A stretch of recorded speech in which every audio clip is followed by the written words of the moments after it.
Welcome to Philosophical Film Club. Now today's film is not a famous film, so if you don't know it, don't feel bad. But if you do know it, oh boy, then you know this film. You might have watched it a dozen times because My Dinner with Andre is the kind of film that can change your life. Which is a little ironic really, because it's a film explicitly about the moments that can change our lives. Or more accurately, it's a film about how easy it is to miss those moments and carry on without even knowing it. And how we can experience something dramatic and powerful, thinking it's changed our lives, only to later find ourselves back in the same apartment, drinking the same cold cup of coffee, shivering in the winter morning. There's a gentle, subtle philosophy lurking just behind the conversation at the heart of this film, making it as deep and profound as any philosophical text. And speaking as someone who's read my fair share of dusty philosophical tomes, it's far more entertaining too. For me, this is a film that asks 4 deep philosophical questions. It asks, who are we? Where can we find truth? What does it mean to be a failure? And what does it mean to have friends that can help you through that failure? So let's get to the heart of this beautiful, moving film, My Dinner with Andre.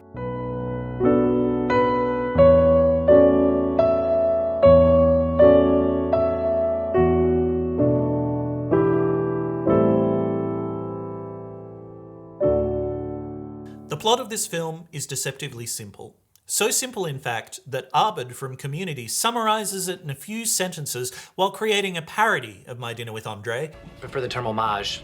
Fair enough. During a homage to My Dinner with Andre in Season 2. Because it's about a guy who has an unexpectedly enjoyable evening with a weird friend he's been avoiding lately. And that's it. He's right. By Hollywood standards, the elevator pitch for this film would probably just be 2 guys, dinner, 3 courses, no explosions. We meet Wally walking through a rough part of New York City, taking the subway, all the while hearing about his daily troubles as a struggling playwright in voiceover. The life of a playwright is tough. It's not easy, as some people seem to think. You work hard writing plays, and nobody puts them on. You take up other lines of work to try to make a living. I became an actor, and people don't hire you. So you just spend your days doing the errands of your trade. He desperately does not want to attend this dinner. He's tired. And it's been a bad day on top of a bad week on top of what sounds like a bad life. And the guy he's going to meet is weird. Andre was once a highly respected avant-garde theatre director, but he seems to have had some sort of midlife crisis and disappeared from the New York theatre scene for years. At the outset, as Wally basically admits, it's only perverse curiosity about what exactly happened to Andre that gets him to go to the dinner. But he tells us this like he's a motorist, slowing down to get a good look at the scene of a car accident. He can't imagine that anything good will come of this evening. Which is really sad, because the two used to be old friends who worked together extensively. But now, Wally feels like a stranger to Andre. Until Andre appears, running a little late, at the restaurant, and he greets Wally like this. Wally!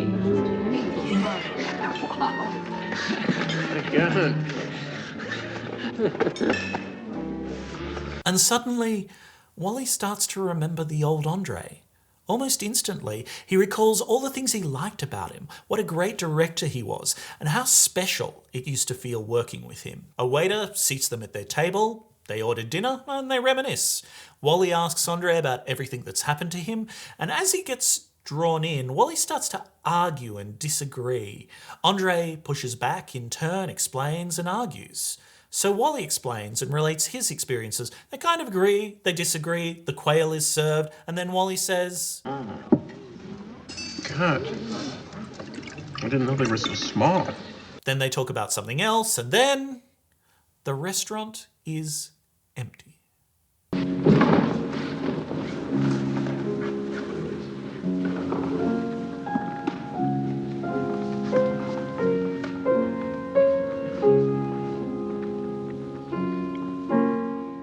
Throughout the entire film, since Andre's arrival, we haven't heard Wally's reflections in voiceover.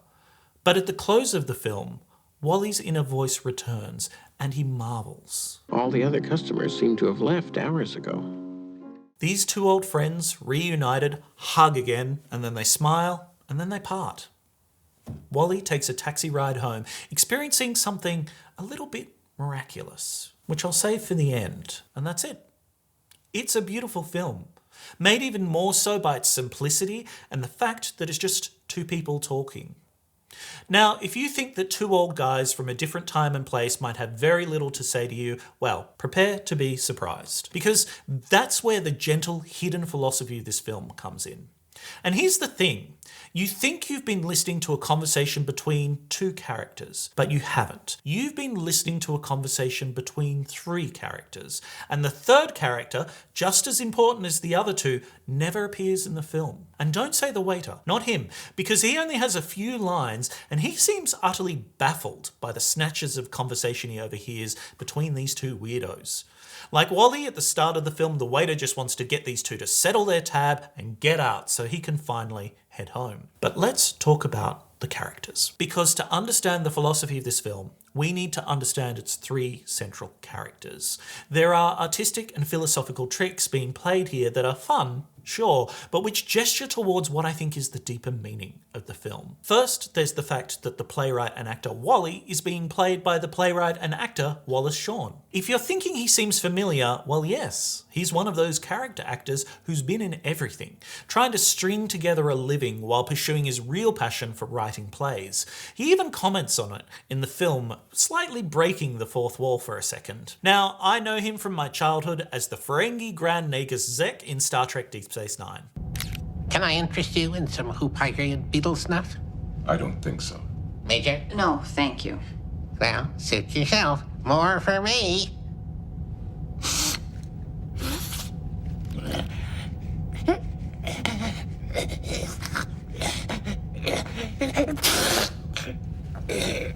Little light, aren't we?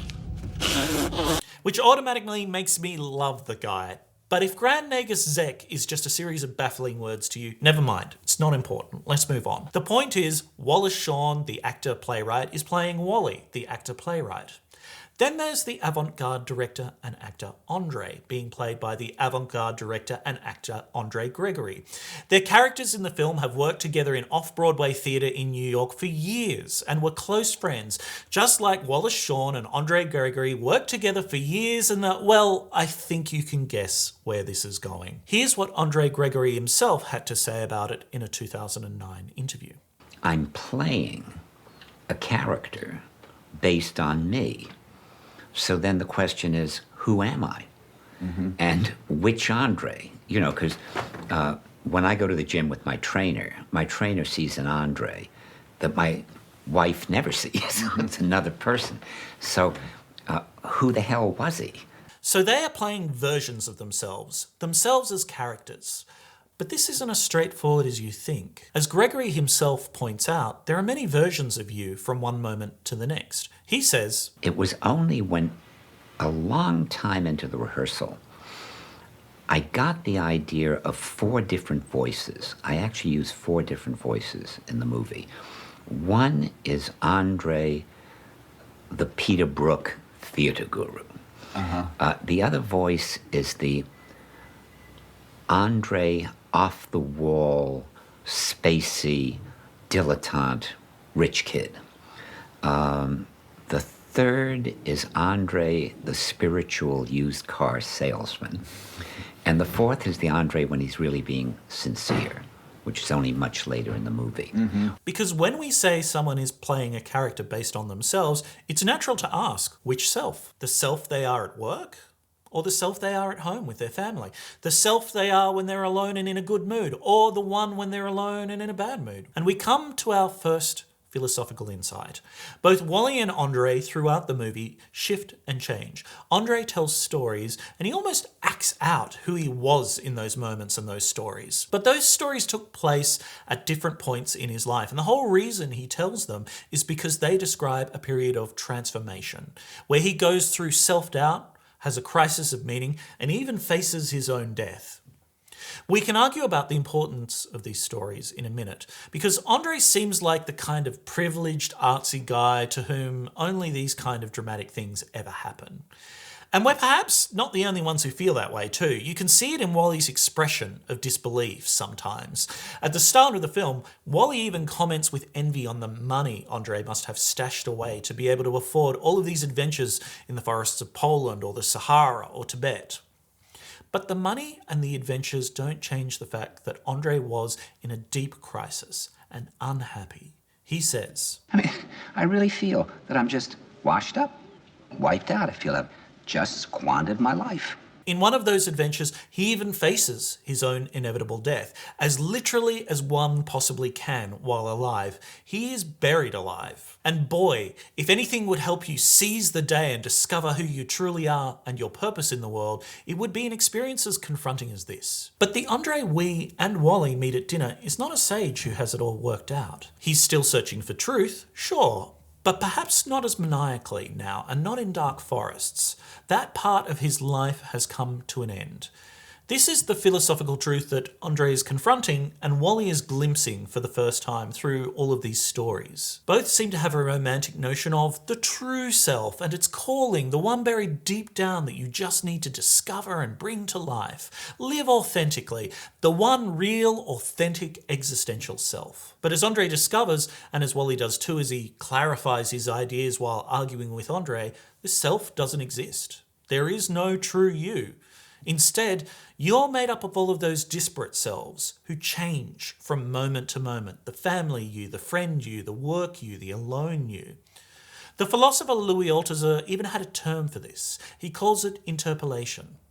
His idea is that selves aren't just formed out of what you want and desire, they're formed by everything around you and what you exist in relation to. It's a very unexistentialist point. Rather than being this absolutely free, independent, inviolate self, you're permeable.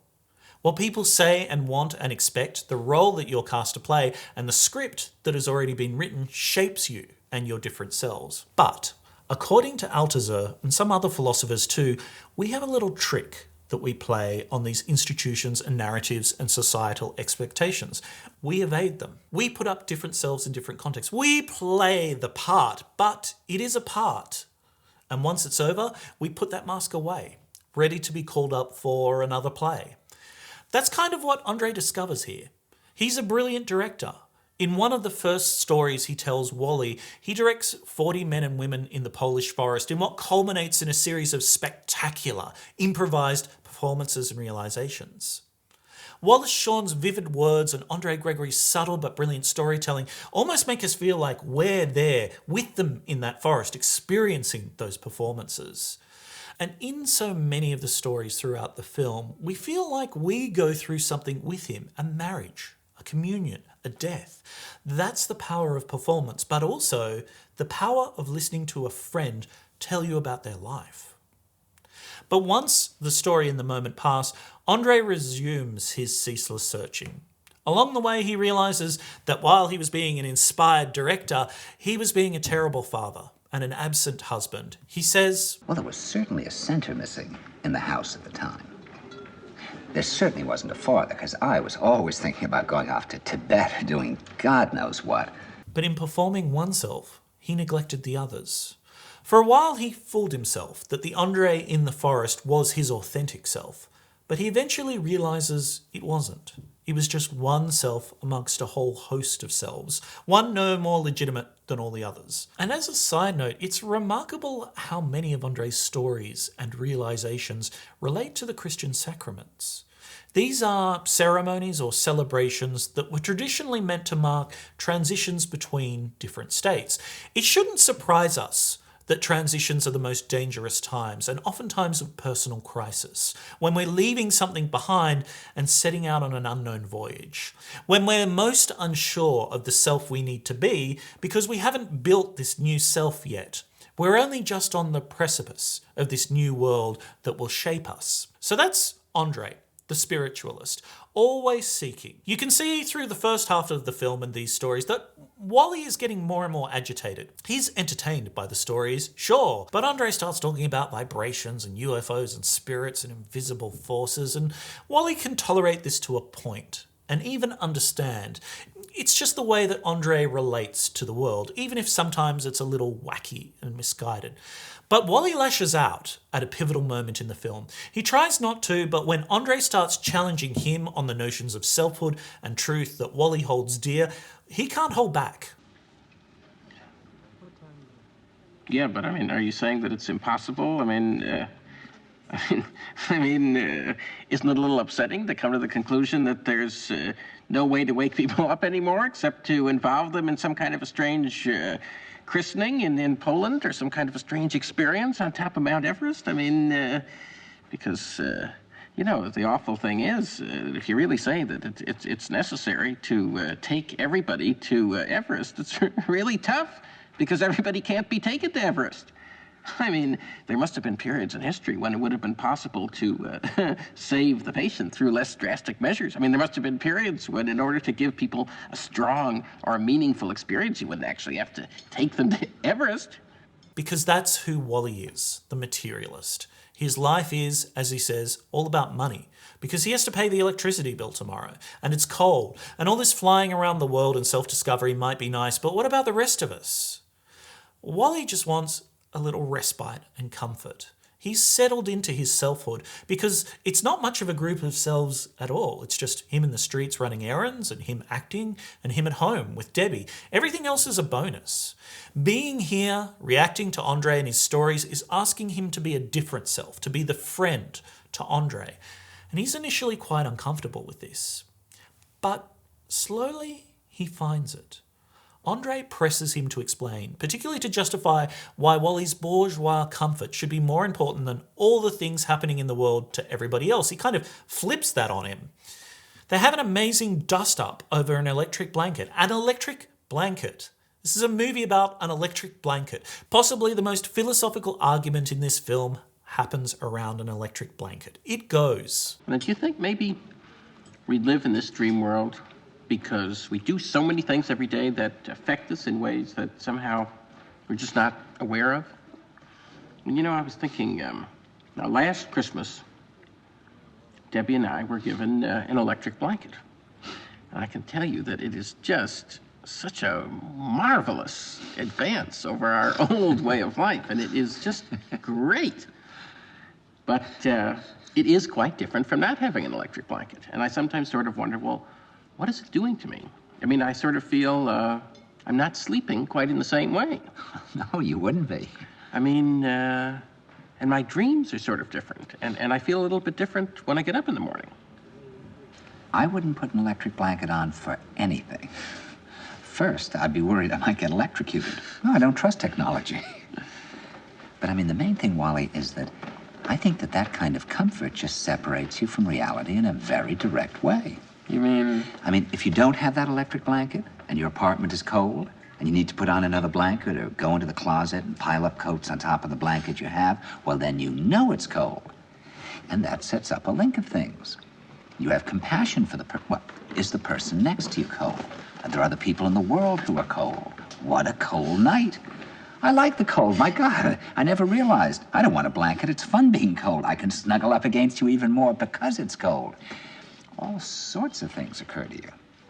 Turn on that electric blanket and it's like taking a tranquilizer. It's like being lobotomized by watching television. I think you enter the dream world again. What does it do to us, Wally, living in an environment where something as massive as the seasons or winter or cold don't in any way affect us? We're animals after all. What does that mean? I think that means that instead of living under the sun and the moon and the sky and the stars, we're living in a fantasy world of our own making. Yeah, but I would never give up my electric blanket, Andre. Because New York is cold in the winter. Our apartment is cold. It's a difficult environment. Our lives are tough enough as it is. I'm not looking for ways to get rid of the few things that provide relief and comfort. On the contrary, I'm looking for more comfort because the world is very abrasive. I'm trying to protect myself because really there are these abrasive beatings to be avoided everywhere you look. Yeah, but Wally, don't you see that comfort can be dangerous? You like to be comfortable and I like to be comfortable too, but comfort can lull you into a dangerous tranquility. And you can kind of see it from both sides. It's a clash of worldviews rather than a dispute over facts. It's about consumerism and desire to just keep your head down versus living in a different way and taking on the burdens of the world on your shoulders. Neither is right or wrong, they're just completely different approaches to the world. There's a dramatic irony here too. Andre Gregory later told an interview that the set of the film was so freezing that Gregory had an electric blanket covering his lap during that entire argument. Now that's acting. But they also identify a broader shared social problem. They kind of end up agreeing and complaining that they go to these parties and people talk and talk and talk, but they don't really say much. They don't really engage with each other or get to the core of things in any social situation. It feels like a waste of time and almost absurd. It's almost like being with other people sometimes covers up the truths of the world, the realities of being cold and having electricity bills to pay and being poor and facing death and politics and difficulties. For them, it becomes so hard to have meaningful conversations with other people because it isn't polite and people only want to talk about general things. But also, the film kind of equivocates because it feels like you can't spend your life obsessing over these things either. That's kind of what sent Andre crazy. Sometimes you need a little escape over a dinner or a film. Andre and Wally also realise over this magical dinner that they're starved for the kind of conversation that you have amongst true friends. You know, the people who know you, who when you come in feeling bad, you can tell a story, hear a story, laugh like Andre and Wally do, and you have a friendly argument. Maybe you agree, maybe you don't, but at the end of the dinner, you spent time being with somebody in a way that makes you feel seen and heard. And in hearing their problems, you kind of become a part of their life too. It's like hearing somebody else's dating stories. It's always great. Wally doesn't explicitly help Andre during the dinner or vice versa, because they talk about the kind of problems that are either so personal or so beyond them that nobody else could really help them. But suddenly, at the end of the meal, having talked and having laughed, their burdens seem a little lighter. Something important has been transformed. Now, we could get into the literal philosophical debates that Wally and Andre have during the meal, but they don't really matter, I think. They agree on a few things, they disagree on a bunch of other stuff, and that's it. Wally, the character, is a man of science and reason who adamantly opposes anything woo-woo or spiritual that Andre says. He even argues, I don't even know how to begin talking about this, but in the Middle Ages, before the arrival of scientific thinking as we know it today, well, people could believe anything. Anything could be true. The statue of the Virgin Mary could speak or bleed or whatever it was. But the wonderful thing that happened was that then in the development of science in the Western world, well, certain things did come slowly to be known and understood. Obviously all ideas in science are constantly being revised. That's the whole point. But we do at least know that the universe has some shape and order, and that, trees do not turn into people or goddesses. And there are very good reasons why they don't. And you can't just believe absolutely anything. but Andre loves this. Andre's not going to give up what he believes completely, but seeing his stories through Wally's eyes, he's a little moved and able to laugh at Andre the spiritualist's performances because, again, those selves, those masks are there. They are us. But by knowing that we play parts and we take these selves up and we put them down, we can kind of leave them aside every now and then. We can have a good laugh at them. We can breathe a sigh of relief at not having to perform for a moment. This leads us to what I consider is the third essential character of the film, but who is a little hard to detect. But if you know where to look, he's there. Because this is a dinner and a conversation between Wally, the playwright actor, Andre, the director actor, and the director of this film, Louis Malle. He is the third guest at the table and the one who transforms this film into something more. Wallace Shawn even said, years later, that Malle made this film into something quite different from what he envisioned when he wrote the script with Gregory. He says, Louis had an affection for both of us, which enabled him to capture something that I would never have put in if it were me. Mm-hmm. And that made this, warmed up this thing, in a way that it never would have been warmed up if I'd been the director. And I think that's partly why an enormous number of people have liked it. You know, and he captured things in me that I didn't know I was revealing. And I think he had a warmer view of life than I have. And it's partly why I can't watch the movie, because it does show things that, you know, that he caught. So that it has a kind of, it's a little bit too heartbreaking. The conversation ranges across the topics of self-denial, comfort, activism, and the difficulties of the world, but the way Malle directs the film tells us so much more. It tells us about the truth of moments and the nature of friendship. Because imagine this completely different film. It could have been a film of cynical and hopeless documentation of two very different people who once knew each other very well, but they've changed. They get together and they disagree loudly. One is a cold, hard rationalist and the other is a loony spiritualist. How could they ever come to terms with one another? Instead, we get a film where two friends rediscover why they were friends in the first place and why they enjoyed each other's company. They help each other out.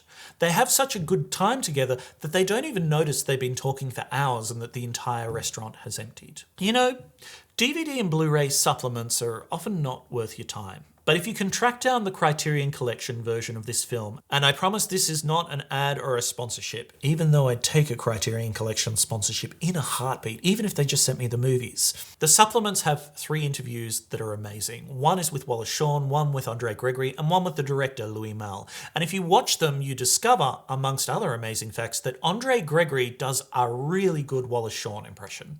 I said, I hear you're interested in writing plays. And he said, well, frankly, I have written about 12 of them. And he sent me his plays. But that aside, and getting back to Malle's vision for the film, the interviewer asks Andre Gregory the most amazing question. Because heading into the evening at the start of the film, we hear directly, through voiceover, how Wally expects the evening to go. He's wrong, we realise at the end of the film. But the interviewer asks Andre Gregory the simple question, what is Andre's anticipation of this dinner? And Gregory answers, I would say probably, I'm not even sure if I thought of this, I would say probably he's lonely, right on the edge of going somewhat nuts, feels that he's a complete failure, and has this friend that he loves, and just has the need to unburden himself. Mm-hmm. To me, that's amazing. I've watched this film so many times, and I've never thought about that, because we never hear Andre's perspective. He just appears in the restaurant and yells, Wally, and hugs the guy. But imagining the evening from Andre's perspective helps us get at Malle's humanism, what the director is all about, and why he's in direct conversation with these two men, a conversation between the rationalist, the spiritualist, and the humanist, and about the very human joys and sorrows of our condition, particularly failure, how we all fail. Because two people who think that they're failures and have the world's troubles on their shoulders go to a dinner.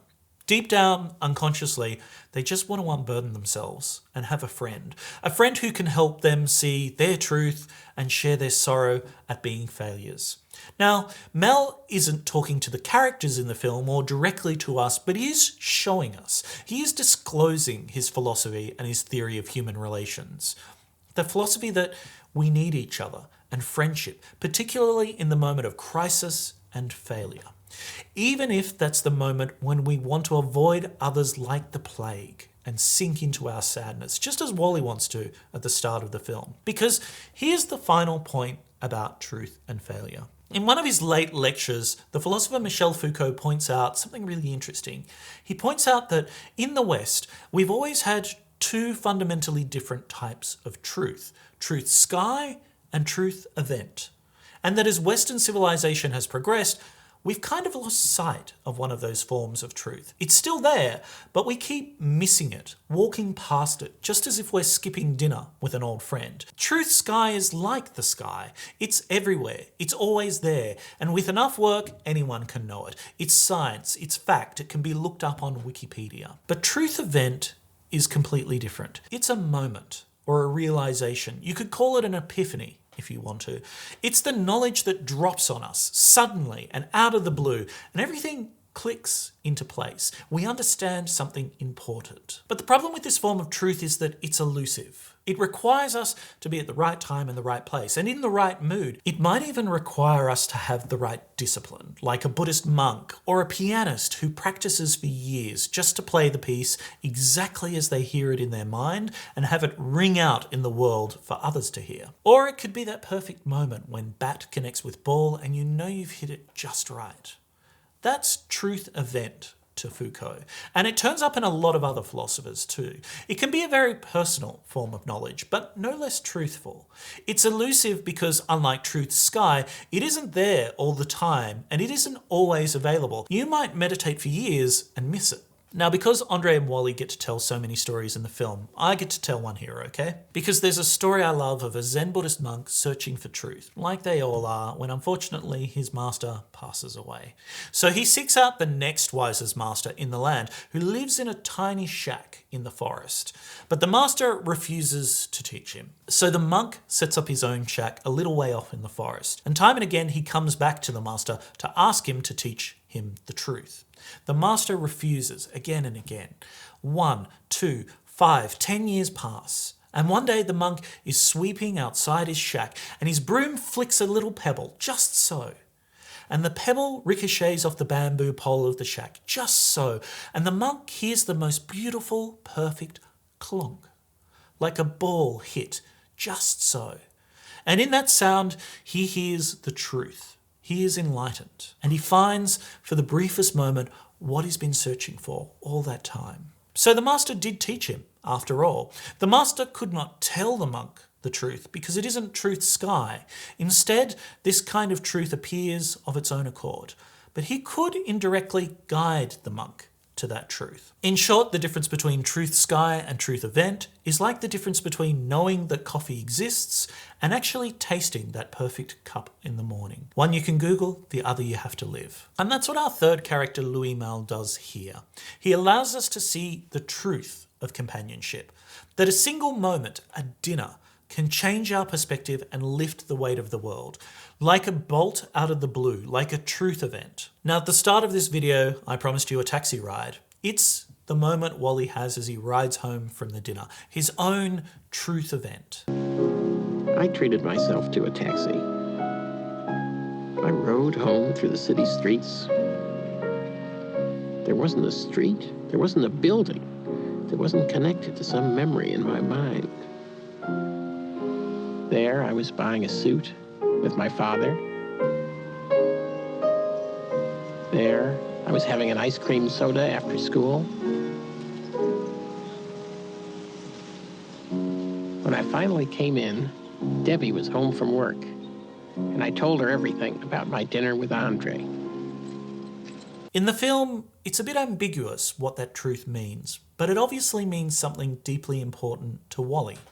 On that taxi ride home, he revisits the places and scenes of his life. It feels like they've all happened all across the city he loves. After this miraculous dinner with Andre, those moments now seem somehow transformed. They take on a new meaning, and in some small way, Wally seems to have reconciled himself with an element of existence that has been causing him pain. I think we can guess what that element causing both Andre and Wally pain is. It's the ghost of failure. Because both feel like they have, in some essential way, failed in their life. Wally even says it at the start of the film, remember? All of Andre's stories are about he has searched for something and failed. in one way or another. He even admits to being a failure as a husband and a father, at least for the period of the crisis. It's something that runs deep with these actors too, because the script of the film is actually based on real conversations Wallace Shawn and Andre Gregory would have. Every day for months, they booked a little room at a local university where they would gather together and tell each other stories and argue.